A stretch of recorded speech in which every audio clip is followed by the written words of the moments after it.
Muy buenas noches a todos. Bienvenidos a Relatos de Terror García. Es un gusto de saludarlos. Los mejores relatos y experiencias y situaciones que ocurren del más allá y lo sobrenatural. Presenta. Historia. Trabajo insalubre.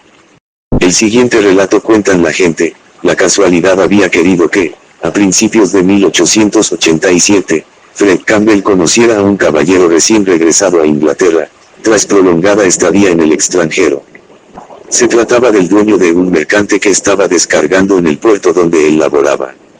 Entre los tripulantes de ese barco revistaba un viejo conocido suyo, quien le comentó que su patrón necesitaba a un marino capacitado para oficiar de maquinista y timonel suplente, en un corto recorrido hacia el paraje en el cual se haría la próxima colocación de mercancías. Su colega le dijo cuánto dinero ofrecía su jefe por el cumplimiento de esa faena. El monto resultaba más que atractivo y le persuadió a aceptar el convite. A raíz de ese episodio fue como se vinculó con aquel hombre, un corpulento exdiplomático de apellido Atkinson, a quien supo exhibir sus cualidades náuticas ya durante el inicial periplo para el cual se lo contratase. Cobró una jugosa retribución, pero creyó que su relación laboral concluiría allí. Para su sorpresa, en mayo de ese año, su antiguo camarada lo volvió a buscar. Aquel tipo era un bribón y, tragos de vino mediante, se le sinceró. Su empleador, en esta emergencia, requería de alguien apto para navegar su barco en una travesía clandestina, que zarparía desde el británico puerto de Ranem. A cambio de su colaboración y silencio, se le pagaría aún más que en su anterior expedición oficial honesta. No habría casi tripulación. Solo viajarían el jefe, el hijo de este, un tal James Smith usaba ese apellido por ser hijo natural, se apresuró a clarificar el informante, él mismo, y otro par de tripulantes. Campbell pensó que se trataría de una incursión para contrabandear mercaderías robadas y, quizás, también armas. Siguió creyendo eso luego de conducir el buque durante la noche, hasta atracar en aquella minúscula ensenada. Entonces su camarada ingresó a la cabina de mando requiriendo que le acompañase hasta la despensa, a fin de ayudar al resto de los pasajeros a acarrear lo que en aquel recinto se guardaba. Las entregas que debían hacerse, le dijo. Una vez que bajó por la escalerilla y se encontró con aquel grupo, sintió un escalofrío. Ninguno le dirigió la palabra, pero el ambiente helaba.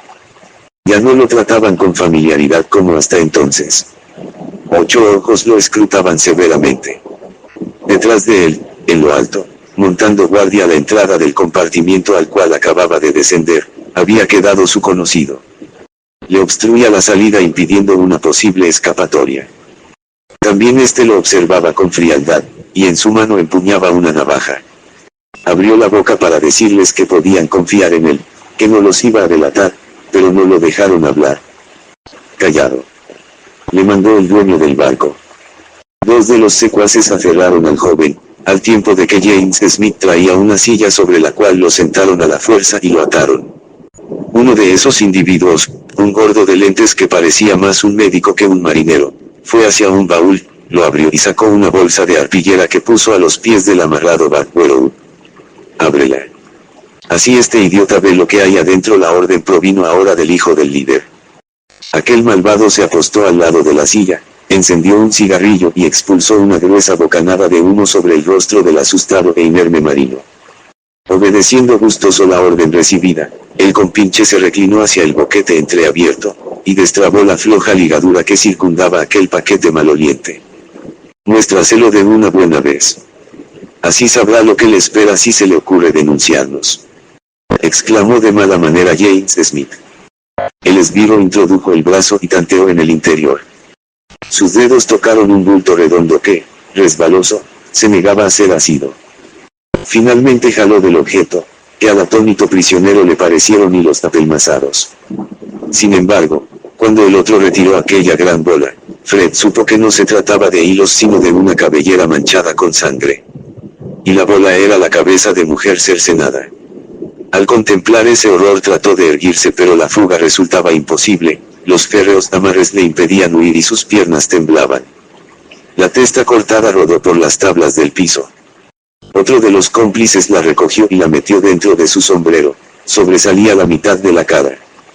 Fue así a Fred, que seguía atado y, tomando la cabeza por el cabello, la extrajo del sombrero. ¡Bu! Gritó, burlándose, mientras se la agitaba contra la cara. El miedo que hasta entonces lo atenazaba cedió frente a otra emoción primaria y visceral, el asco. Su estómago se revolvía. Hizo una arcada, luego otra y otra. Finalmente vomitó, ensuciando las cuerdas que rodeaban su pecho y lo retenían a la silla. Risas. Risotadas estrepitosas y obscenas repicaron en ese ambiente opresivo. Los miró. Aún en su deplorable estado logró advertir que todo había cambiado. Su viejo conocido ya no blandía el arma. El gigantón mandamás se le había acercado y, mostrándose cordial, le palmeaba el hombro. Tranquilo muchacho. Solo queríamos gastarte una broma, y de paso ponerte a prueba. No te vamos a arrojar al agua. Necesitamos sano y salvo a nuestro maquinista y tras decirle esto se inclinó, arrimando su rostro casi al ras del suyo. Tu amigo te recomendó, diciéndonos que eres un buen chico. Y no nos vas a fallar, ¿verdad? Fred asintió tembloroso. El jefe hizo un gesto al gordo de lentes para que, con su cuchillo, cortara las cuerdas y lo liberara. Luego se dirigió al joven. Agarra la cabeza. Subes con ella y la quemas en el horno. Te aseguras de que no quede ningún rastro, le ordenó. ¿Te atreverías a averiguarlo? Créditos. De Gabriel Antonio Pombo. Gracias por ser parte de esta comunidad. Saludos a nuestros seguidores de este canal. Hasta la próxima. Síguenos en nuestras redes sociales.